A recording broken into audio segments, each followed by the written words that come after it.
تقاته ولا تموتن إلا وأنتم مسلمون يا أيها الذين آمنوا اتقوا الله وقولوا قولا سديدا يصلح لكم أعمالكم ويغفر لكم ذنوبكم ومن يطع الله ورسوله فقد فاز فوزا عظيما وقال نبينا محمد صلى الله عليه وسلم واعلم فإن أصدق الحديث كتاب الله وخير الهدي هدي محمد صلى الله عليه وسلم وشر الأمور محدثاتها وكل محدثة بدعة وكل بدعة ضلالة وكل ضلالة في النار. Khawfillah azani Allah wa iyyakum ajma'in. Insyaallah malam hari ini kita akan meneruskan kajian kita Kitab Tauhid, masih dalam bab ad-du'a ila syahadat la ilaha illallah. Bab menyeru atau untuk mengajak kepada syahadat la ilaha illallah. Pada kesempatan yang lalu ikhwah, kita sampaikan tentang ajakan kita kepada syahadat la ilaha illallah, bahkan ini harus menjadi dakwah prioritas sebelum yang lainnya. Kita dakwah, kita ajak mereka sampai mereka mentauhidkan Allah, sampai mereka beribadah kepada Allah saja dan tidak memalingkan ibadah kepada selain Allah. Bila mana ikhwah, dakwah tauhid ini dakwah yang para ulama mengatakan pada ahamul aham, berarti apa? Yang lebih penting pada yang penting. Pada ahamul muhim, pada ahamu sumal muhim, yang paling penting terus kemudian yang penting. Bukan berarti sholat tidak penting, sholat penting, tetapi tauhid jauh lebih penting. Ikhwan, kalau seseorang sudah mentauhidkan Allah, maka apa yang kita sampaikan tentang bab ibadah, tak sholatkah, apakah zakatkah, ataukah puasakah, maka dengan senang hati dia akan terima apabila apa yang kita sampaikan sesuai dengan qala Allah wa qala Rasul. Qala Allah wa qala Rasul. Sampaikan sholat itu seperti ini, pasti dia menerima, mudah menerimanya. Kenapa? Karena tauhid sudah sampai. Karena tujuan kita ditauhidkan Allah.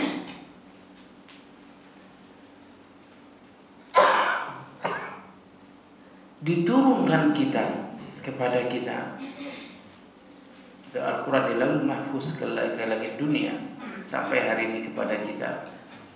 Tujuannya tidak lain kecuali untuk mentauhidkan Allah. Diutusnya para rasul, sejak Nabi yang pertama, Nabi Nuh alaihissalam, sampai Nabi kita Muhammad sallallahu alaihi wasallam, apa yang mereka dakwahkan tidak kecuali wa'budullah, ibadahlah kepada Allah. Sejak zaman itu sampai hari ini, dakwah para rasul adalah mentauhidkan Allah. Maka ikhwan, ini merupakan satu tugas yang mulia bagi kita untuk menyampaikan syahadat la ilaha illallah. Kemudian timbul pertanyaan, kenapa kita masih disuruh untuk syahadat la ilaha illallah?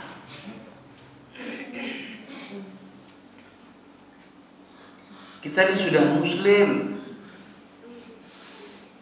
kenapa harus syahadat la ilaha illallah? Apa tidak ada materi lain? Itulah pentingnya syahadat. Karena syahadat itu punya syarat, punya rukun, ada pembatalnya. Sebagaimana sholat punya syaratnya, punya rukunnya, ada pembatal sholat. Begitu juga apa? Toharah. Ada syarat toharah, ada rukun toharah, ada pembatal toharah. Begitu pula syahadat, ikhwan. Kalimat la ilaha illallah itu ada pembatal-pembatalnya. Kata Allah Subhanahu wa taala, "In asyrakta," kalau kamu musyrik, la yahbatanna 'amaluka wa la takunanna minal khasirin. Kalau kamu musyrik kepada Allah, kalau kamu menduakan Allah, kalau kamu memalingkan ibadah kepada selain Allah, la yahbatanna 'amaluka, maka akan hapus amal-amal. La takunanna minal khasirin, dan sungguh kamu akan menjadi orang yang rugi dan menjadi orang yang merugi. Kata la takunanna, dalam amr ada nun taukid, la takunanna, maka sungguh kau akan menjadi orang yang merugi di hari kiamat nanti. Kenapa? Karena perbuatan syirik. Apakah perbuatan syirik itu kita lakukan hari ini karena kita sengaja atau tidak sengaja? Di hari kiamat, ya Allah gak sengaja, tidak ada alasan. Kita sampaikan pada waktu lalu, sebagian disampaikan oleh Muhammad dalam kitab Sunnah Al-Barbahari, la udhra li ahadin fi dolalatin rakabaha hasabahul huda wala fil huda tarakahu hasabud dolalah qad buinatil umur wa tubitatil hujjah. Tidak ada alasan bagi seseorang nanti di hari kiamat dalam perkara-perkara kesesatan yang ia lakukan, yang ia kira itu petunjuk. Tidak ada alasan nanti dari kiamat, afan ya Rob, saya lakukan itu semata-mata karena saya tahu itu adalah petunjuk. Saya nggak ngerti kalau itu sesat. Atau afan ya Rob, saya tinggalkan itu karena saya kira itu kesesatan. Tidak ada alasan tidak hari kiamat. Qad buinatil umur, seluruh perkara telah dijelaskan. Atau berkata hujah dan hujah telah ditegakkan. Di dunia inilah kita untuk apa? Betul-betul mempersiapkan diri kita bahwa kita akan menghadap Allah dalam keadaan yang mentauhidkan Allah. Ini saja dulu prioritas kita, berjumpa kepada Allah dalam keadaan bertauhid kepada Allah, meskipun kita membawa dosa-dosa besar. Kata Rasulullah SAW, kata Allah dalam diskusi, ya Ibnu Adam, wahai Ibnu Adam, andai kau datang kepadaku dalam keadaan membawa dosa-dosa besar, tetapi kamu dalam keadaan bertauhid kepada Allah, sungguh akan aku datang kepadamu sepenuh bumi pengampunan. Kalau kita datang kepada Allah dan membawa dosa sepenuh bumi, maka Allah berikan juga pengampunan sepenuh bumi. Apabila kita mentauhidkan Allah, sampai tauhid ini kita bawa sampai mati, tidak akan ada ampunannya. Setelah mati dan berbuat syirik, tidak ada ampunan. Allah tidak akan mengampuni mereka yang berbuat syirik. Khawfillah azanillah wa iyyakum amin. Jadi kita akan teruskan bab yaitu menyuruh kepada syahadat la ilaha illallah. Khawfillah, syahadat la ilaha illallah, bahwa tidak ada ilah yang patut disembah kecuali Allah. Terkadang ikhwah ini juga gak final, gak selesai dalam menerjemahkan kalimat la ilaha illallah. Banyak mereka menerjemahkan tidak ada Tuhan kecuali Allah. Bukan tidak benar, bukan tidak benar, tetapi tidak pas, kurang pas, karena Allah bukan hanya sekedar Tuhan.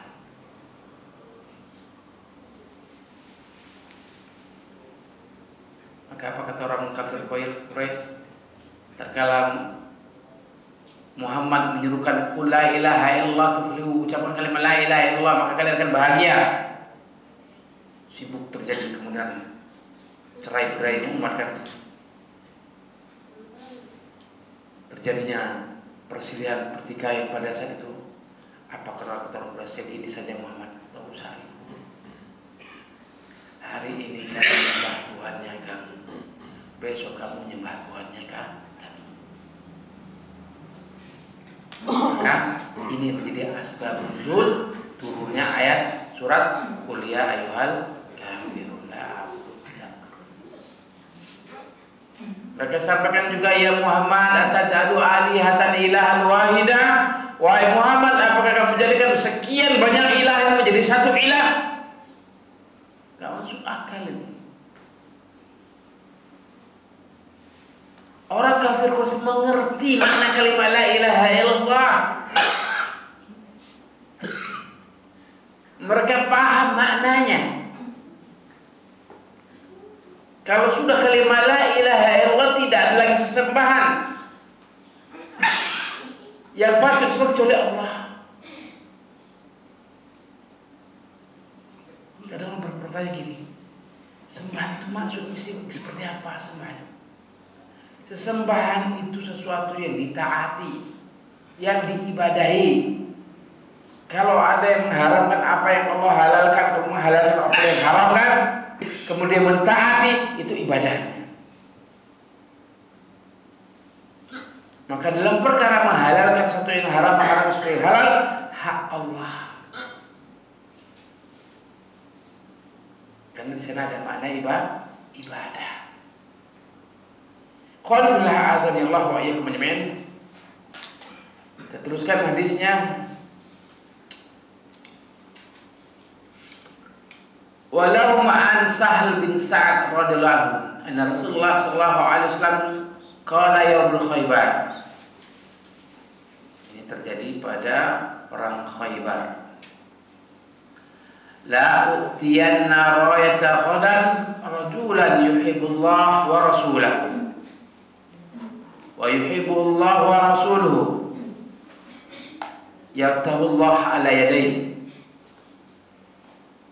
fabatan nas yadukuna lailatahum ayu yu'taha falamma asbu khadaw ala Rasulullah sallallahu alaihi wasallam kulluhum yarju ayyu'taha faqala aina Ali ibn Abi Thalib faqila wa yastaki aini fa arsalu ilaihi fa utiya bi fa basaka bi ainihi wa da'ahu fa bara'a ka lam yakun bi wajh fa atraya fa qala untus ala rislik hatta tanzila bisahatihim summa adum ila al-islam wa akhbirhum bima yajibu alaih min haqqillahi ta'ala fihi fa wallahi la yahdiyallahu bika rajulan wahidan khairul laka minhum linna'am.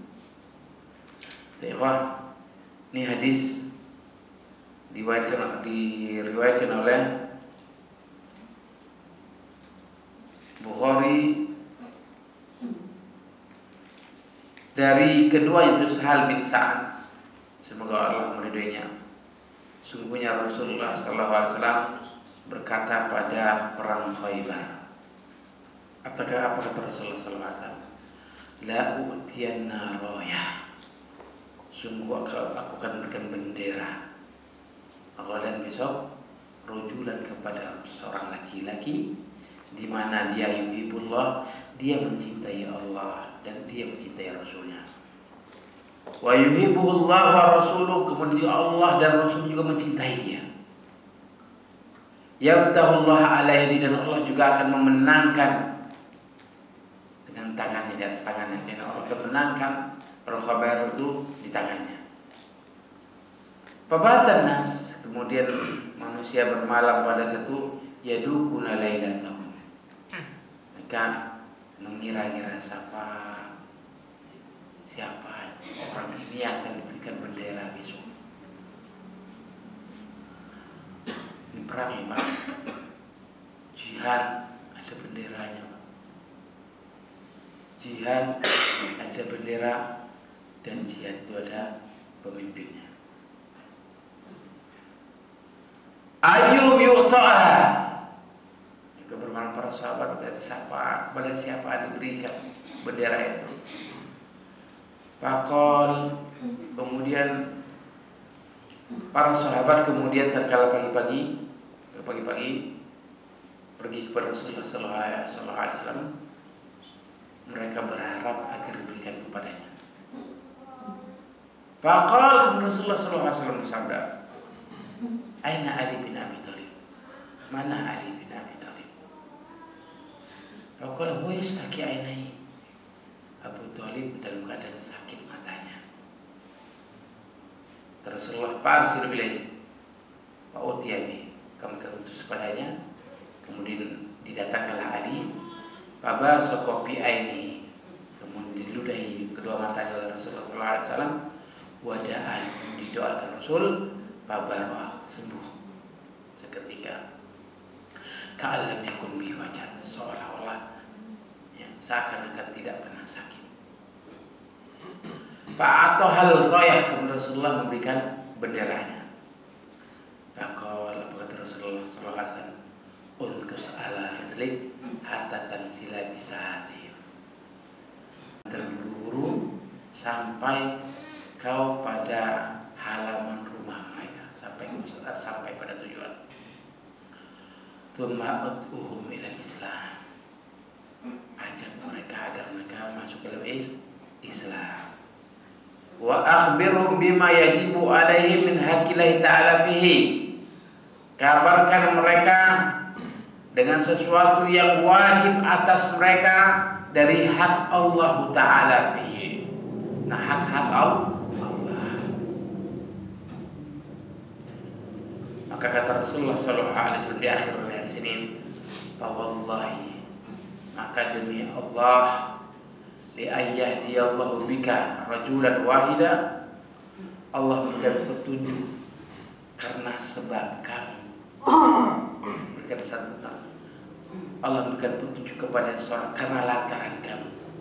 Itu lebih bagus ketimbang umrunah, ketimbang apa? Umrunah itu onta merah itu kendaraan yang paling mahal waktu itu. Khalifillah azanillah wa iyyakum ajmain. Kejadian perang Khaybar ini ya Pak, mengisahkan kepada kita bahwa Rasulullah SAW memberikan bendera perang itu kepada Ali bin Abi Thalib.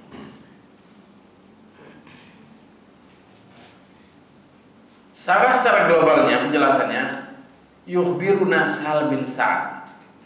Sahal bin Sa'ad mengabarkan kepada kita, semoga Allah meridhoinya, dalam hadis ini, sesungguhnya Nabi SAW perang Khaybar wa'ada, Rasulullah berjanji biyadfa al-alam, untuk menyerahkan bendera kepada seorang laki-laki yang cinta kepada Allah dan cinta kepada Rasulnya. Allah pun cinta kepadanya, Rasul pun cinta padanya. Bukan hanya cinta kepada Laila. Kita aja yang mengatakan saya cinta, tapi belum tentu si Laila juga cinta. Kita mengatakan cinta pada Allah, belum tentu Allah dan Rasulnya cinta kepada kita. Masya Allah, ya kan? Kata Rasulullah, seorang laki-laki yang cinta kepada Allah, cinta kepada Rasulnya, Allah dan Rasulnya pun cinta kepadanya.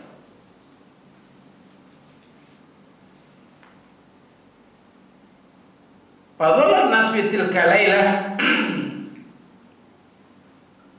Kemudian para sahabat menghabiskan malamnya, mereka menebak-nebak, mengira siapa laki-laki ini.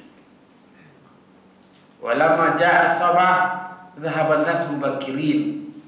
Tatkala datang waktu pagi, para sahabat pergi pagi-pagi menghadap Rasulullah SAW, wa kullu min, dan masih sudah di seluruh mereka. Yu'amilu ayyajuz hadha syaraful azim, menginginkan agar apa? Boleh keutamaan ini, ya. Maka minta kepada Rasulullah SAW agar apa? Mereka mendapatkan keutamaan ini. Pasalah Rasulullah bertanya kepada mereka tentang Ali. Kemudian Ali mengabarkan kepada mereka bahwa Ali annahu, bahwa Ali adalah annahu marmumun. Kemudian Nabi sallallahu alaihi wasallam sakit. Fatalaba, kemudian Rasulullah meminta kepadanya agar mereka mencari Ali, kemudian Ali didatangkan kepadanya. Kemudian Nabi sallallahu alaihi wasallam fatafala fi ainihi. Kemudian Nabi sallallahu alaihi wasallam apa, tafala itu beda dengan baso. Kalau baso itu kalau meludah, ngeludah sangat besar. Kalau tafala itu percikan ludah. Fatafala ainihi fasufita fil hal. Kemudian Rasulullah sallallahu alaihi wasallam menyembur apa? Meludah kecil ya di matanya, kemudian sembuhlah matanya. Summa salam Rasulullah sallallahu alaihi wasallam menyerahkan benderanya, wa amru bi ayyasira ala mahlihi. Rasulullah sallallahu alaihi wasallam merintahkan agar Ali berjalan tidak tergesa-gesa. Wa wafaqahu, kemudian wafaqahu, dan kemudian menemaninya. Dia menemani. Fa idza nazala qariban minal qaum, tatkala dia hampir lagi dekat di rumah, di tempat tinggal di satu kaum, fa inna ali ayyabdahum, hendaklah agar dia mulai berdakwah Islam, ya, ngajak dalam Islam. Kalau kemudian mereka mengabulkannya, fa inna ali yufaqihum, fa inna alaihi, maka wajib agar dia memahaminya dari apa yang wajib atas mereka. Kemudian aksama Rasulullah sallallahu alaihi wasallam kepada Ali. Kemudian Rasulullah sallallahu alaihi wasallam bersumpah kepada Ali, muraqiban lahu bil khair, mubayyinan lahu anna thawab irsadul li syakhar min tila'il ibil al-hamr. Rasulullah sallallahu alaihi wasallam bersumpah kepadanya bahwa barang siapa yang kemudian memberikan petunjuk kepada seseorang, tidak petunjuk lantaran seseorang, maka sungguh dia mendapatkan apa? Mendapatkan seperti unta. Kalau ada seorang yang petunjuk lantaran engkau, maka sama sama saja seperti kau memiliki unta merah. Qala fil azan wa ikmal ajmin, itu apa secara global dari hadis ini. Yang jelas faedahnya ikhwah, ada penjelasan keutamaan Ali bin Abi Thalib radhiyallahu anhu. Atau bagaimana Ali itu kalau nggak salah orang yang pertama masuk Islam dari kalangan anak. Ali bin Abi Thalib. Dan kecintaan Ali kepada nabinya, Masya Allah, betul-betul ditunjukkan cintanya. Dia tidak pernah akan menerima tatkala Nabi kita Muhammad SAW dihinakan. Hari ini kita cinta pada Nabi, Rasul kita dihinakan, biasa saja gitu. Mana bentuk kehinaan Rasulullah SAW? Rasulullah SAW dikatakan apa? Dikatakan apa? Rasul khianat. Berapa banyak? Terus kita dapat, kita dengar, kita tidak pernah tersinggung dengan perbuatan itu. Bagaimana kata Imam Malik, man ibtada'a bil Islam ibtida'an yaru hasanah, faqad za'ama anna Muhammadan khana risalah. Kalau siapa berbuat bid'ah dalam Islam yang ia kira perbuatan bid'ah itu perbuatan yang baik, maka sungguh dia telah menyangka Muhammad telah mengkhianati risalah. Perbuatan mereka menyangka Muhammad mengkhianati risalah, sementara kita tenang-tenang saja. Zaman Ali, Masya Allah, dia tidak mendengar ada seseorang yang kemudian menjelek-jelekan Muhammad. Tidak ridho dia, ya kan? Apalagi Umar, ya kan? Umar, Masya Allah, dia langsung acungkan pedangnya. Tatkala kaum muslim mengatakan bahwa Muhammad telah mati, dia acungkan pedangnya. Barang siapa yang mengatakan Muhammad mati, saya penggal kepalanya. Begitu tidak ridhonya dia, begitu cintanya kepada Muhammad Sallallahu Alaihi Wasallam. Itu yang kita inginkan hari ini, ya Pak. Mana bentuk kecintaan kita kepada Nabi kita Muhammad Sallallahu Alaihi Wasallam? Apakah cukup hanya sekedar sholawat berjamaah kita katakan cinta kepada Nabi? Tidak cukup.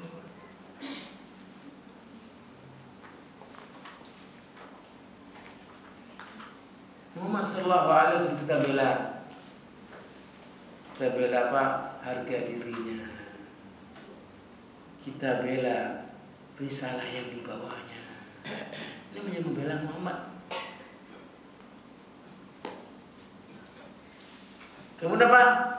Minimal ada rasa benci, ada rasa tatkala ada bid'ah yang berseliweran, atau terkadang mungkin ya Allah hari ini apa di mana-mana itu kita dapatkan. Kita bila di mana-mana itu adalah kita dapatkan. Makanya sikap kita sebagai seorang muslim itu harus jelas. Ya, kita punya sikap bagaimana kita menjadi umat Muhammad, ya, sikap yang jelas. Bukan yang penting ya agar kita sama-sama hidup bersama, ingat yang ada masalah. Apakah kita memisahkan diri? Enggak juga. Bersama-sama ibadah kepada Allah, tapi tunjukkan ibadah kita memenuhi dua syarat yang sangat penting. Pertama, ikhlas lillahi ta'ala. Yang kedua, mutabah bi sunnah. Pertama ikhlas, yang kedua nyontoh Rasul. Apa kemudian kita terkala kita bicara begini katakan keras? Loh, kok keras? Kita menyampaikan apa yang harus disampaikan. Allah juga menyampaikan seperti ini kok. Kita hanya apa? Hanya membahasakan saja dan bahasa kita. Bahasa Allah juga seperti ini. Wa man kana yarju liqa'a rabbih falya'mal 'amalan shalihan walau bi ibadati rabbih ahada. Sama bahasanya dengan bahasa kita. Ibadah itu syaratnya dua perkara. Pertama ikhlas lillahi ta'ala, enggak boleh syirik sedikit pun. Yang kedua mutabah bi sunnah, ikut kepada sunnah Nabi sallallahu alaihi wasallam. Ini ibadah, syarat diterimanya ibadah.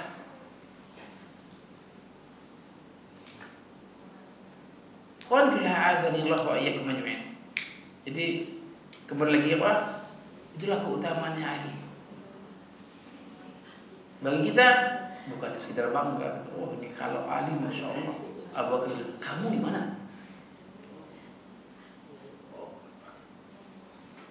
Nah, kita sebagai umat Muhammad ini seperti apa? Bukan kemarin kita sampaikan kul hadhihi sabili aduwillah ala basira ana wa man taba'ani. Katakanlah Muhammad, inilah jalanku, inilah sunnahku. Aku menyeru di atas basirah. Aku dan orang-orang yang mengikuti aku, termasuk kita semua ini umat Muhammad. Semua kita ini menyeru kepada Allah. Semua ini kita sebenarnya mempunyai beban tanggung jawab yang sama di hadapan Allah. Itu apa? Untuk membela agama Allah, membela tauhid, membela syariat Muhammad sallallahu alaihi wasallam.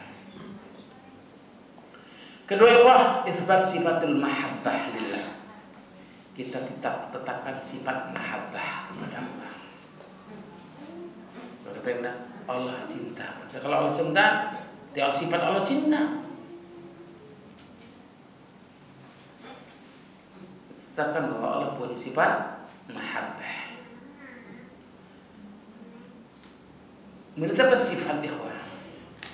Berapa banyak kita untuk sifat ini, kita harus menyampaikan sifat, asma dan sifat, nama-nama dan sifat Allah. Kaedahnya kalau nama pasti sifatnya Allah, tidak semua sifat namanya Allah. Sekali lagi apa? Kalau nama Allah pasti sifat, tidak semua sifat mana nama. Berarti sifat Allah kan lebih banyak ketimbang namanya, ya kan? Banyak sifat-sifat Allah disebutkan di dalam sunnah seperti innallaha thayyibun la yaqbalu illa thayyiban. Sifat Allah thayyib. Tidak kemudian serta-merta nama Allah thayyib. Sifatnya thayyib, baik.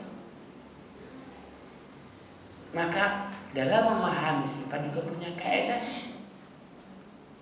Bagaimana cara memahami sifat? Dan sifat Allah semuanya husna. Sifat Allah semuanya husna. Sifat baik. Dan ada zat pasti ada sifat. Di dalam Islam, masya Allah, kalau kita lihat bagaimana pertentangan dari ada Mu'tazilah, ada Jahmiyah, yang nanti kita belajar teman-teman. Ada yang menolak sifat, sebagian sifat Allah, ada yang menolak seluruh sifat-sifat Allah. Walau nggak punya sifat. Maka kita sampaikan, ikhwah, tidak masuk akal. Allah punya zat, nggak punya sifat. Kita sampaikan batu yang hina di pinggir jalan punya zat, pasti punya sifat. Batu pasti ini batunya apa? Pipih, bundar, lonjong, ya, punya zat, pasti punya sifat. Begitu pula Allah Subhanahu Wa Taala punya zat, punya sifat. Maka bagi kita mengimani nama dan sifat Allah, kita tetapkan sebagaimana Allah dan Rasul tetapkan. Kita menetapkan apa yang Allah tetapkan, selesai. Tasyairah, tidak boleh kita mengatakan ya sifat Allah seperti makhluk. Mana kita mengatakan Allah seperti makhluk? Justru kalian yang mengatakan, kami mengatakan Allah sebagaimana menyamakan makhluk, antum berpikir salah. Sebab kami ahlu sunnah mengatakan Allah punya wajah, hanya memberikan sifat, tidak mengatakan hakikatnya. Hanya mengatakan Allah punya wajah. Bagaimana wajahnya? Allah yang tahu. Allah punya tangan, hanya mengatakan Allah punya tangan sebagaimana Allah sampaikan Allah punya tangan. Tidak mengatakan tangan Allah seperti tangan kita, makhluk nggak tahu kita. Ya. Kita tidak pernah apa berkata ini mujassimah. Nggak pernah kita mengatakan mengandai-andai Allah Subhanahu Wa Taala itu Allah itu di kursi, Allah itu duduk. Nggak pernah, nggak boleh. Yang ada tuh hanya iman. Menetapkan itu yang penting, kawan. Kita menetapkan sebagaimana Allah tetapkan, dan tidak boleh kita memberikan hakikatnya. Mengatakan Allah seperti ini, ya. Kalau Allah itu basir, Allah itu melihat, ya kan? Melihat dengan mata. Lalu sebutkan mata. Tapi bagaimana mata Allah? Jangan kamu berandai-andai mata Allah seperti ini, tidak boleh. Hanya menetapkan apa yang Allah tetapkan, selesai. Maka itu mereka yang menuduh kita bahwa kita itu mujassimah. Karena itu dari pikiran mereka. Padahal tidak boleh bagi kita, ada kaidah tidak boleh bagi kita mengandai-andai tangannya Allah, mengandai kakinya Allah. Kita hanya mengimani saja, tapi tidak boleh memberikan kaifiatnya, tidak boleh. Kaifiatnya tidak boleh. Kita nggak tahu kefiatnya seperti apa. Sama dengan ini tadi, kita menetapkan sifat ini kan mahabbah, cinta kepada Allah, cinta kepada Allah punya sifat mahabbah. Yang ketiga, ikhwan menjelaskan bayan mukjizatin Nabi.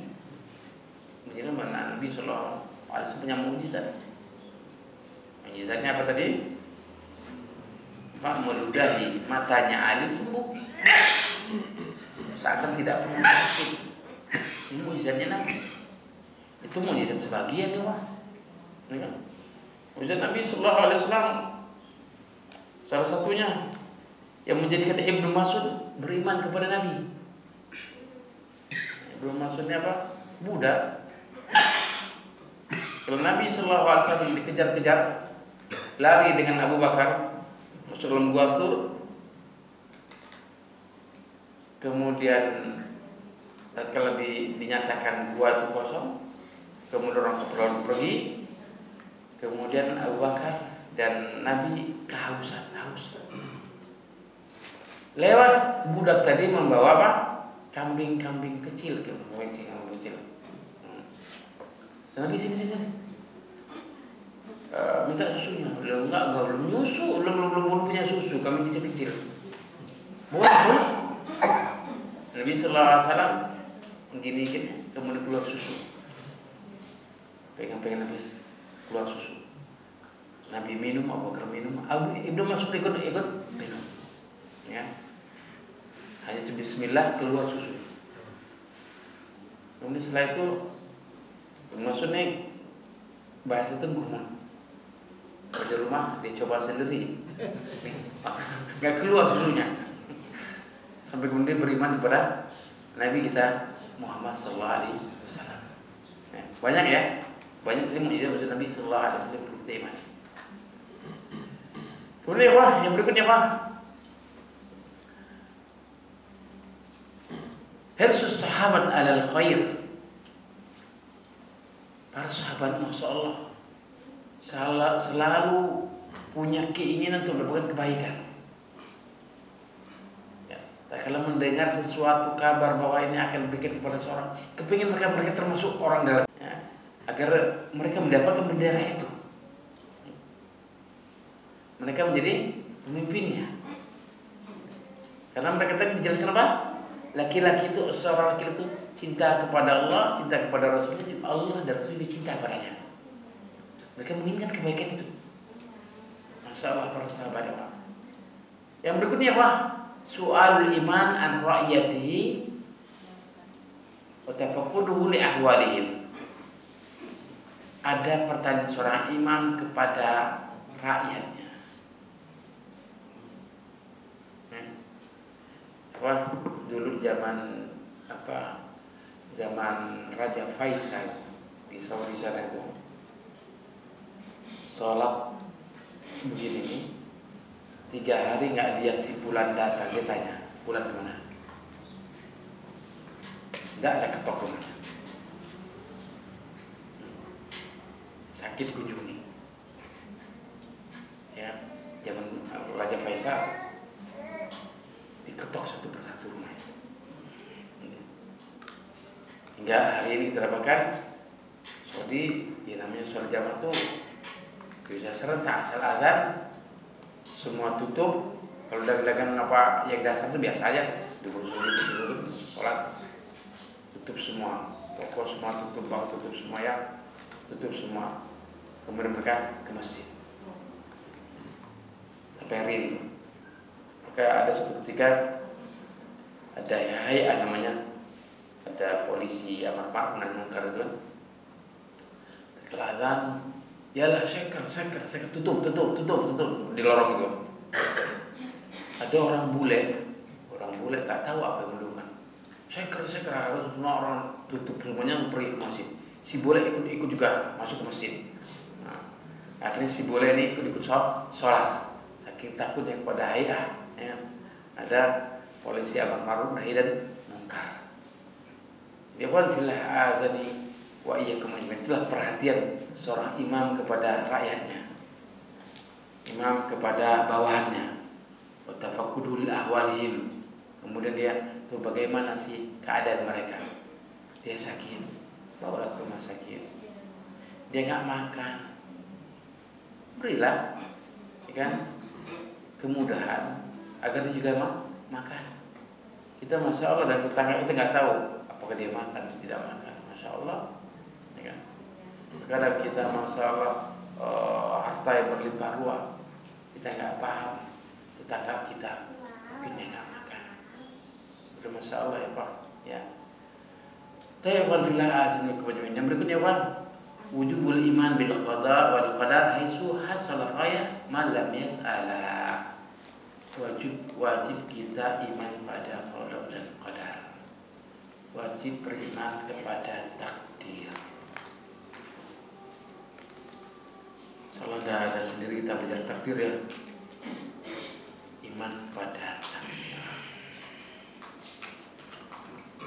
Tadi dijelaskan bahwa bendera ini akan diberi kepada seorang laki-laki, di mana mereka haitsu hasala raya malam yas'ala, di mana dia mendapatkan bendera itu orang tidak berusaha mendapatkannya, hanya takdir saja.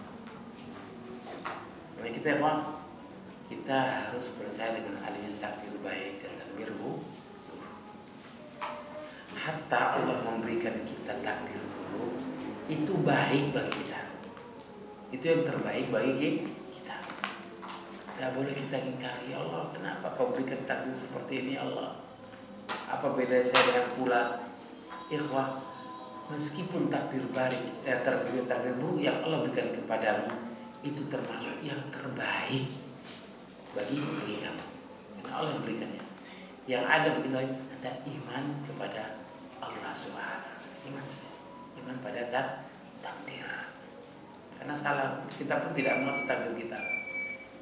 Yang wajib adalah iman Allah Ta'ala a'lam. Wassalamualaikum warahmatullahi wabarakatuh. Harus mulai kita dengan bil bayan, ya, dengan dakwah. Soal kita nanti. Tapi sudahkah kita maksimal dakwah dengan apa? Dengan lisan? Ini penting diperhatikan. Karena kita mendakwai orang kafir, misalnya anak kita kafir.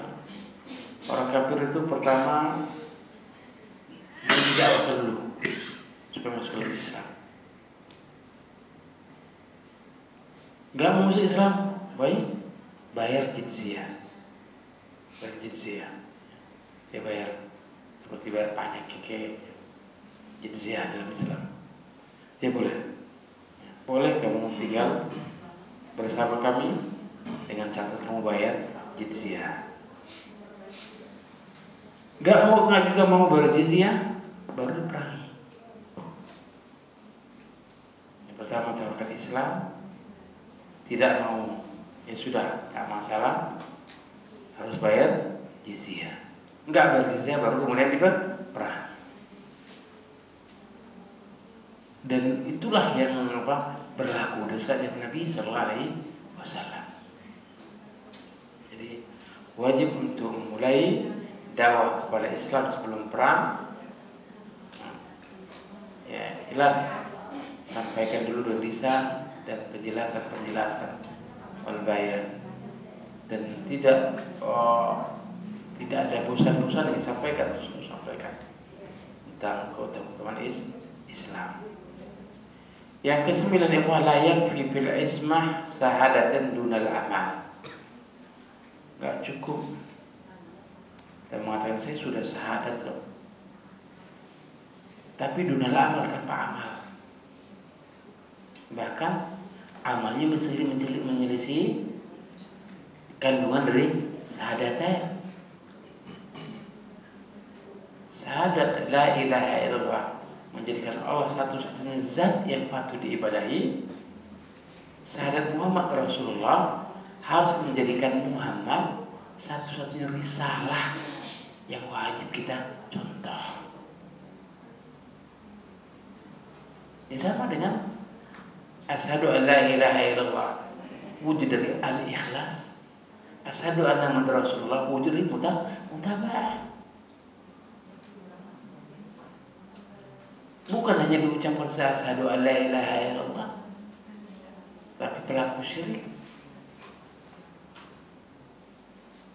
tidak hanya mengucapkan Muhammad Rasulullah, tetapi risalahnya tidak pernah dipakai, tidak pernah diamalkan, bahkan menambah-nambah syariat, bukan syariatnya Muhammad. Sekali lagi Pak, tidak cukup kita untuk mengatakan saya sudah syahadat tanpa amal. Bahkan syahadat yang kita ucapkan bisa batal dan perbuatan kita. Dalam membuat apa? Pembatal keislaman. Ada 10 pembatal keislaman. Dan jarang kita dapatkan di mimbar-mimbar pembatal keislaman. Kayaknya ngeri banget, kok sangar banget. Ya sama halnya. Sholat ada pembatal, syahadat juga punya pembatal. Ya. Kenapa tidak pernah kita bahas? Karena nggak pernah disampaikan di mimbar-mimbar pembatal keislaman. 1, sihir. 2, ya kan? Syirik kepada Allah. 3, sampai 10 itu lengkap kita baca. Padahal ini perkara yang lebih penting ketimbang yang penting. Yang berikutnya apa?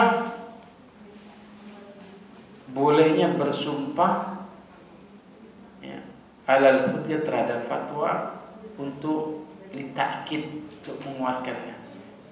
Boleh bersumpah. Biasa jangan sampai ya, dikit-dikit sumpah. Wallahi. Jika kita mengatakan wallahi, kecuali apa yang kita ucapkan itu benar. Wallahi nggak tahu apa wallahi bersumpah sampai kebablasan wallahi demi Allah demi Rasulullah, puas kalau dia bersumpah seperti itu, padahal syirik, karena sumpah itu hanya kepada Allah, tidak boleh kepada makhluk. Ini kepada perkara-perkara yang penting untuk meyakinkan demi Allah saya tidak melakukan itu. Boleh mentakkid, boleh. Demi Allah, perkara ini perkara yang benar. Untuk meyakinkan, boleh. Jawazul halal bidul istihlam 5 masalah. Boleh bersumpah untuk masalah. Oke, selesai ya. Fadlu dakwah ilmu wa ta'dil, keutamaan dakwah kepada Allah dan ta'dil. Qanfillah azani wa iyyakum ajmain. Kita lihat bahwa apa sih hubungan kaitan hadis ini kepada bab yang masih yang kita bahas malam hari ini, bab menyeru kepada syahadat alla ilaha illallah. Insyaallah pada waktu yang akan datang kita akan bahas tentang bab tafsir syahadat alla ilaha illallah. Syahadat kita nyeru untuk bersyahadat. Pada kesempatan kita akan bahas tentang tafsir syahadat alla ilaha illallah. Apa kaitannya ikhwah bab ini? Hadis ini terhadap bab yang kita pelajari, haitsu dalla hadis, yang mana hadis ini menunjukkan bahwa pertama kali harus dimulai oleh seorang dai dalam berdakwah kepada Islam, wa awal rukun fil Islam, itu rukun yang pertama dari Islam, yaitu apa? Syahadatan atau syahadatain.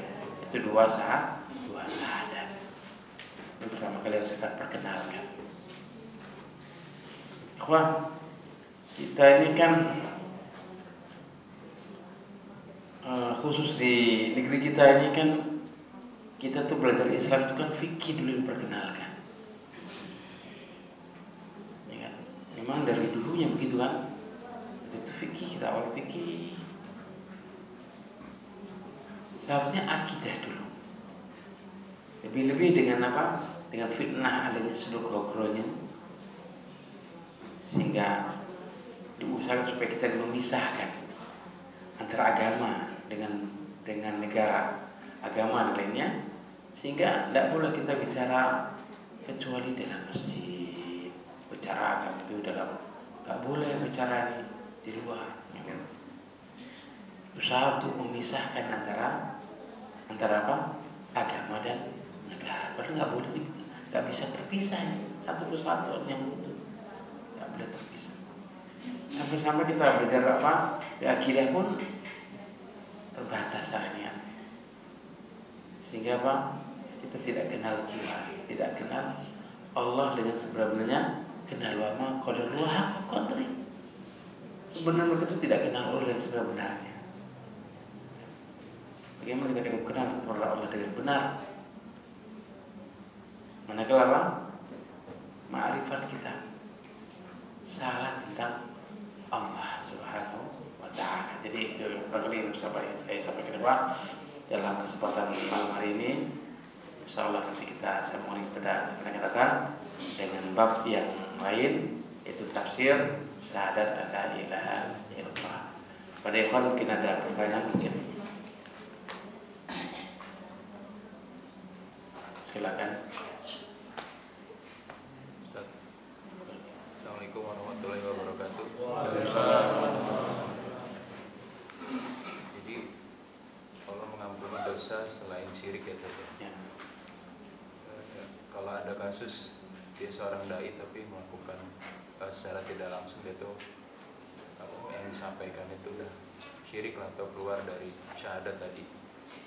Terus dia menyuruh kepada umat. Suatu saat dia bertobat balik lagi seperti itu. Apakah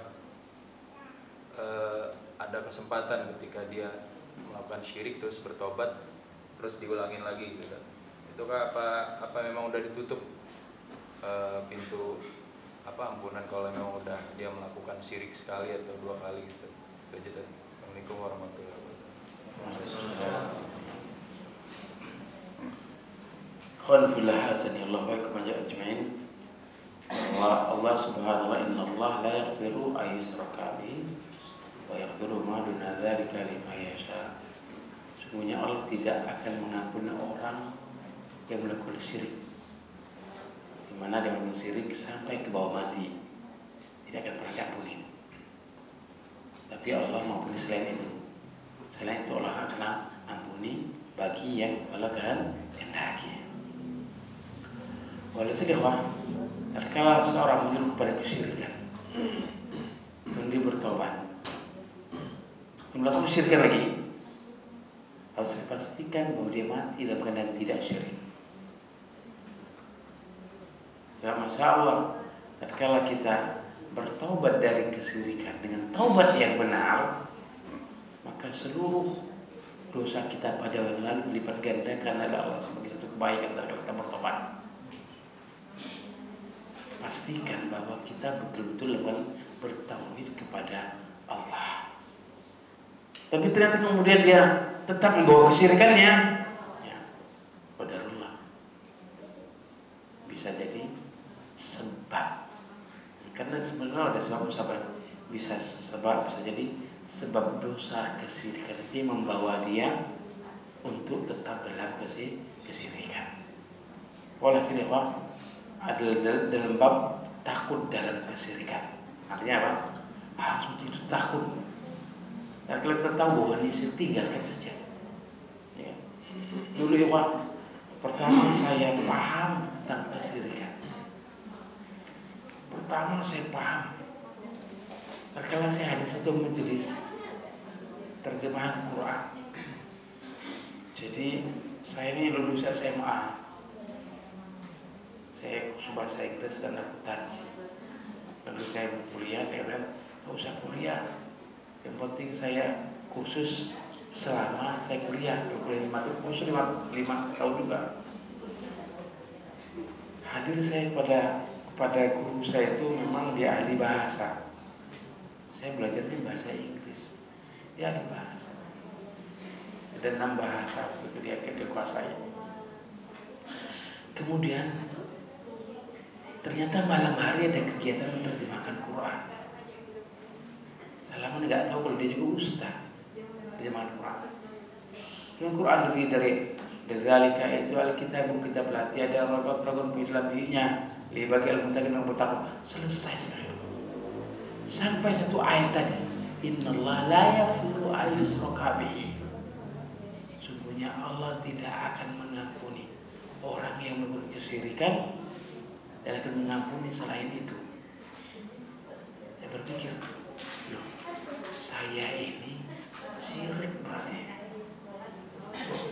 Kenapa nggak saya dikatakan apa yang orang punya saya punya? Syirik saya berarti. Sekarang gini, imbangan saya begitu takutnya saya. Imbangnya gini saja. Satu kelompok, ini menurut ilmu saya pada saat itu, satu kelompok mengatakan syirik, satu kelompok mengatakan tidak syirik. Berarti saya ya sudah tinggalkan aja. Tahu untungnya saya nggak ada, ya kan? Saya pelihara ini nggak ada untungnya juga kan? Saya punya ini nggak untung juga. Orang ke ujung setor nggak juga kan? Wah sudahlah, tinggalkan saya aja. Kawan saya khusus bahasa Inggris, tolong temanin saya. Kemana? Ke Sipulan, dukun Pak. Untuk apa Ustaz? Saya dulu masya Allah saya takut saya mati di jalan nanti saya pokoknya antar ke sana. Saking takutnya saya terhadap syirik. Pokoknya baru dengar itu saja. Yang penting lepas saja dulu lah. Saya nggak mau. Semuanya lepas. Sampai kemudian saya berdakwah ngajak ke orang-orang yang tadi saya ajak. Saya nanti lepas. Dulu kamu begini kan antar ke saya. Lepas. Kenapa? Syirik ini. Gimana sih? Syirik haram masuk surga kita. Benar Ustaz? Benar. Saya berdosa loh. Benar kan? Benar. Apa? Lepas saja lepas. Udah lepas senang saya kan. Baru kemudian saya pelajari. Dan itulah awal hidayah saya. Awal hidayah saya pelajari Islam. Oh kalau begitu Masya Allah, banyak kekurangan saya ini. Saya seumur begini saya nggak tahu Islam. Padahal saya lihat sekarang anak itu ngaji cuma saya. Anak itu umur 6 kelas 6 SD. Terjemahkan Quran itu lancar banget Pak. Ini saya belum. Saya itu dulu saya mau nggak ngerti. Saya harus lebih ngerti dunia. Tunggulah saya mau Ustaz. Saya bukan ngomong Ustaz, Pak. Saya ini Pak nyewa sini aja lah. Kenapa? Ya saya masih ngaji. Kata gurunya, kata Pak yang ngajar saya itu, ini kalau tinggal di sini jadi 3 bulan. Berapa kek? 6 bulan lah. Oke lah 6 bulan nggak apa-apa. Tapi hausnya ilmu terus, belajar terus sampai kita selesai Bukhari, selesai Muslim, alhamdulillah. Ini awal hidayah. Dulunya saya Masya Allah, jadi belajar akuntansi tujuannya kerja di bank. Iya, orang kerja kelompoknya udah belajar di perusahaan ada bun A bun B Pak. Tapi kalau belajar di Berikarang udah gak ada bun A bun B, adanya apa akuntansi yang udah inilah upgrade lah. Saya mau buat abon B, belajar saya di sana buat abon B. Ternyata Masya Allah, itulah hikmah. Saya kata, oh ini hikmahnya saya kata hikmah. Sampai kemudian Bapak saya nggak ngira Pak saya pesantren Pak. Kenapa? Suatu ketika saya pulang kampung, ya tolong belikan saya Bukhari dan Muslim. Bapak saya bingung, Bapak saya ngerti karena dia sebab memang dia asal kiai loh di kampung kan, kiai kitabnya banyak. Apa tuh Bukhari dan Muslim? Itu loh ya kitab hadis. Kok baca hadis kan? Maksudnya apa hadis? Saya belajar hadis bahasa Arab juga. Nah, bahasa Arab itu? Saya jelaskan, saya selalu ngajarin bahasa. Ini dulu ya, belajar bahasa Arab itu gini kitabnya. Ada mubtada, ada khabar, saya jelas itu. Saya berpikir, anak saya pesantren. Tulis saja ya, buku apa aja tulis. Tapi tulis juga pesantrennya. Itu semua. Seminggu saya lewat ke depan, bapak saya naik beca. Pesantren saya. Dia memastikan anaknya pesantren. Karena Masya Allah, anak saya, bapak saya Masya Allah kalau di kampung dia memang kiai. Semua anaknya gak ada yang terus kena agama semuanya di bank. Ada kisahnya. Jadi abang saya tua itu mau berangkat ke Padang Panjang. belajar Islam di sana. Kan dulu kan Islam yang pondok pesantren terkenal panjang-panjangan. Di sana kata paman saya, "Man, mana man? Saya mau nyantri. Di mana panjang? Man, sekarang zaman ekonomi. Kamu tuh harus belajar akuntansi. Terus dia itu ke Jogja, balik dia ke Jogja." Sehingga belajar akuntansi. Keluarga saya bank semua Pak. Jadi bank. Dulu awalnya bank, bedain kan, bank dagang negara. Yang sekarang dulu jadi Mandiri. Lo cerita, sekitar cerita ya, cerita awal hidayah yang menyebabkan saya kenal Islam. Allah Taala alam. Cukup ya. Sallallahu alaihi wa sallam. Subhanallah wa bihamdika. Asyhadu an la ilaha illa anta.